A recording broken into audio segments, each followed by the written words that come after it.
Hi, everyone, and welcome to another episode of Changing the Game. I'm Morgan Katz, your host, and I am so excited today to have my friend Stephanie Lewis with us today. Stephanie, thank you for joining us today. Thank you so much for having me. It's always good to see you. You as well. Stephanie and I have gone back for a long time working in the sports and entertainment world from legal services and other industries. And now you're out doing your own thing, which I'm so excited to learn more about your projects that you're working on now. So give us a quick update. Tell us what you're working on now in the world of marketing and events and creative. Yeah, no, thanks. No, we met when I was doing professional services marketing for a law firm here in Dallas. Everything from, business development, campaigns, events, and, client management. And so now I've left that world and harnessed it all to launch in my Drop Hat Productions, a creative brand studio, working with a lot of startups, sports, entertainment, and hospitality businesses. So staying busy, everything from hotels to a new basketball centric entertainment platform, sort of like Top Golf, that's about to be launching soon. Really excited to dive in and share more. That's incredible. It's so fun to see all these new ventures popping up and also the creative behind them because there's so much available creative in a sense, right? You can do so many different things from the marketing world 5, 10 years ago to now, but also when you are an agency on your own, you get to bring those things really to life. I think that is true. I love the collaborative aspect of having, different client pools and of course different industries that we play in, but all being really appreciative of the value that you bring in, recognizing that those ideas, evolve too, and I'm still a data nerd, so I love to, see what the metrics say back, and, kind of check box off both the creative brand value and the actual, dollars that are coming in or however it's converting to make sense. So Yeah, that's amazing. It's interesting you say the data side of it because I think sometimes creative is like you're ready for risk and you're okay with risk, but that doesn't have to connect. You can be very data driven and still be very creative in your execution and mhm. be aware of what risk is and also what's a smart play. I love that you say that. It's so true because, like, that no risk, no reward, can be true, but like sometimes it's intentional too, and we work a lot of times, where sometimes the creative part of it can fall flat or within what they're comfortable with, but you'd rather take a risk to do something wow than like do status quo and get a meh sometimes, but it's a interesting line to walk, but thankful we get the opportunity to course correct too. That's what A/B testing's for. Absolutely. Well, and sometimes things that you think are great on paper, when they come to life or they start to see, or you start clicking a button, whether it's a tech product or where does this, stand go in a physical arena or a physical venue, that's all going to change. And so you have to be able to take sometimes an unconventional approach to fixing on the fly, to handling the problem in real. True story. Everyone's like social media, you can be savvy on personal brand or, working, managing, several client brands. And, you could actually read what the data is telling you or whatever the creative you're pumping out. But I've always joked that, we do everybody else's branding. We don't really focus on our own. But I did one, and, I'm a huge Friends fan. That's going to show my age more than anything. But I did one like joking reel with like Ross from Friends last year that went completely viral. Like, I mean, 2.5 million hits, like it boosted all these things. I mean, if I could have had those analytics for anything else that I had done and that was actually, going to convert or do something else would have been fantastic. But it just goes to show when you put less into it, you sometimes get so much more. I totally agree. And it's also a mix of authentic. Sometimes when you're Yes, just totally. moving and thinking and letting it out and you're not That trying could to. not have been more me for something to go viral than anything I could have planned. But Yes. And sometimes I think as entrepreneurs, and sometimes it's like, oh, I can't put it out because it's not perfect. Yet if we walk through the process and we're open to that feedback of what's not working down the road, it's amazing to your point. that's a huge lesson when you operate your own idea, your own baby, everything, brainchild, everything else, and learning that it doesn't have to be perfect to get it right. And that you're not going to get it right all the time. And those redirections are either protections or blessings. There's been so many, I feel like I've just been really lucky since, when you trust in yourself and having some of that, like just with you, like the serendipitous kind of connections that come out of, previous lives that serve a cooler purpose now. Absolutely. That mindset shift of like, it's okay to break the mold and to do something different, but also to figure out, like, back to risk, ebb and flow, and where I want to go. And also, like, this is my time and this is how I want to do it. That's ever evolving, I feel like. Well, And it's, and sometimes you can go so far when you slow down. Like, oh, I was that's so good. used, when we met, I was, if it's not hustling, then, you must be doing it wrong. And I cringe sometimes at, what I spun my wheels over when I thought it was progress, when it really was stalemate. It's amazing. And that change, that's having that time to think about it, and being clear. It's awesome. Clear is kind, right? Is one of the I things, like that, yeah. yeah, told me once. And that doesn't just talk to how you communicate out, it's how you communicate in. And if you give your, Ooh, ooh, that's good. I'm stealing that one, yeah. yeah, but having that boldness to understand that mindset is big when you're running your own business. Totally. Well, the same thing is more processing versus reacting too. Mm. Of course, you've got to stay on the fly for all, everything else that comes up, but that moment to breathe and assess, can go so far. Yeah. Yeah, yeah. No, it's so good. I love it. Kind to Um, yourself too. That's pretty clear. I love it so much. So when we look at this and we kind of talk about, building out this new big idea, what, if anything, was like the launch point of like, I know that this is the time or this is the place. Did you have a moment like that? Or was it just that true trust in yourself and you were ready to go? Wish I could have said that. No. I was probably like, I had been on the cusp of, just feeling, burnt out, and having done, managing. So the firm scaled, coast to coast with like 8 offices in the, 8 years that I was there, with our marketing team still being like lean and mean. And so I was just really kind of at a wit's end. What my turning point was, my mom actually had like a scary silver alert that happened to her in December, that kind of just like recalibrated priority shifts. But my adrenal system was so shot from it that I was like, I've got to chill out, or, I'm going to have, a heart attack at like 38 at that time.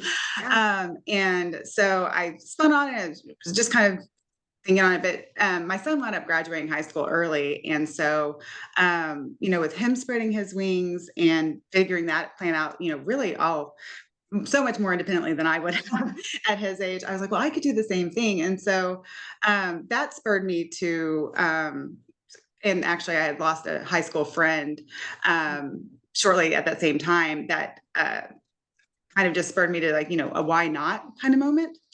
And so I submitted that Monday after his funeral. Actually, I submitted a 2-month resignation timed my 40th birthday at the law firm, to leave. I had my plan was to just recalibrate, over the summer and figure out, what I wanted to do.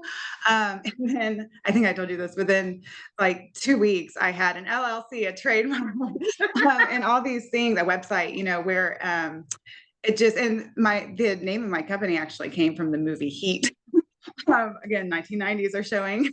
Um, and it really just morphed. I had no idea what it was really going to be, except for what I was good at, what I liked to do, and where I thought I could help people I wanted to be around. And where my, past lives could kind of find a way to breathe again. And I always joke that, like, it has been nothing but, a blessing from above, and how it's come out, because there's no way I could have planned it this as comforting as it's been to be so uncomfortable.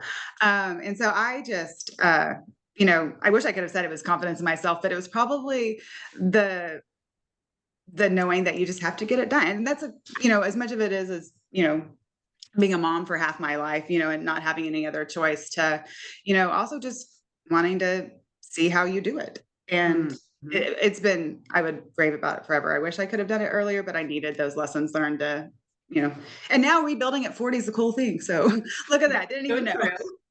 So true. And I think you have to have experience to get the credibility and to know where you're going with things. Like we sometimes are like, oh, I should have started earlier. At least I feel that way, but it's like, yeah, but I wouldn't have gotten to where I am without some of these lessons that I learned. Totally. Any part of it. Totally. Well, and I don't feel like I would have recognized my true value without feeling low value at moments when you were feeling like you were giving it your all for the wrong things. And now to hear how people can, and not sound like I want to toot my own horn or hear it back, but the way that people can effortlessly, organically appreciate you, where it just like barely did anything. Like, just like you said, the authenticity, being yourself can sometimes help connect those dots so much further, I think.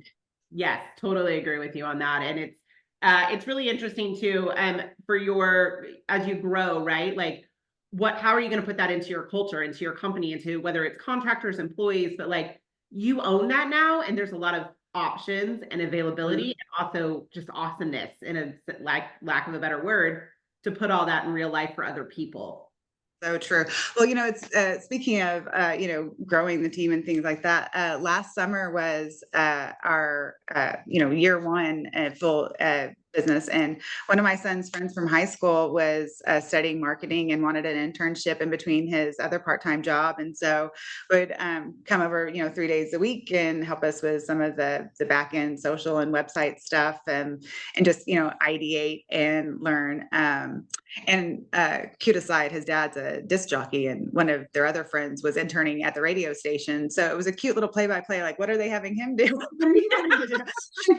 And so, multifaceted kind of approach. Yeah. And then we've got such a pool of creatives, whether they're photographers, videographers, or production teams that we kind of work with. And then again, just the client relationships that it does kind of help you align with what really matters, and how people that operate similarly to you or differently, like just having a good balance is so nice. Yeah, absolutely. It's so important. And it's I think when you're in the hot seat of the ownership or of the leadership, that culture matters and the environment matters is just so much more an everyday statement, of like making sure they're learning something, right? Like, excuse me. I remember at one role, we taught our interns how to use a copy machine because they had no idea how to do it. And so you're like, that one day mattered more than probably the rest of the summer for what we taught them. Well, that's I wish office. It's so true. I wish we could have kind of written out some of those 101s in the beginning of when you're like, I did not even have this on my radar of something to share. But that could also, I could say that about, some senior level. Like, you want me to convert that as a PDF? Right.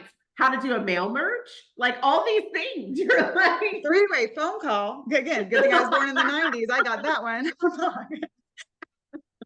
I love it. Listen, at some point, technology is going to take some of that off our plates, but the day-to-day to walk in, there's still an element of walking into an office, because people are back in the office, that you have to think about and learn how to do. So yeah. Well, and you think about, some of these people going through those formative years, during a lockdown experience is completely different from not, let alone like calling to book an appointment or something, But, oh my gosh. Yes, very much so. Absolutely. So some of these projects you're working on, seems like you're going all industries, but also really cool industries, right? Things that you have a passion for so that it can share over and really work and be personal. I think that's one of the cool things about being a business owner. It's like, I'm excited to do this. I want to stay where I know and where I like and where I can also bring value. But talk a little bit about the industries that you're serving and working on right now. Yeah. So, interestingly enough, one of the more exciting ones I feel like came from a previous client that we worked with at South by Southwest that was actually in the health care medtech space. They had an advisor that was a Super Bowl winning champ, former Green Bay Packer, who was shifting off to become a CEO of what is now Jump Shot Live, which is the a pseudo top golf platform for basketball, but has some really high level, interesting C-levels taking the helm of it. And just how it came to life has been really cool. but what was neat to me in that respect is I had no idea about Jump Shot. And then Derek had called me, I guess like last fall, and just said, hey, I know you're kind of a Swiss Army knife, for startups. It's kind of, I just took the helm of this thing. We've got some investor relations, some marketing needs, some really cool team dynamics that I think you'd fit in really nicely. And so he was the first non-executive hire from the original formation. I was his first one out of that gate through Drop Hat. And so that's just allowed a lot of really cool collaborative things, more in an IR and communications lane, but it fulfills like all of the other sports, entertainment, hospitality buckets. We work with some Marriott hotel brands here and some Aimbridge brands here that, have a lot of event activation space so there's a lot of neat plays in between some of our other client relationships too. We just launched a wine brand yesterday, which came from an iHeartMedia contact that I had worked with again through some of the hotels. And so it's nice to just make those connections and then see them blossom in ways that I would never have even put on the radar.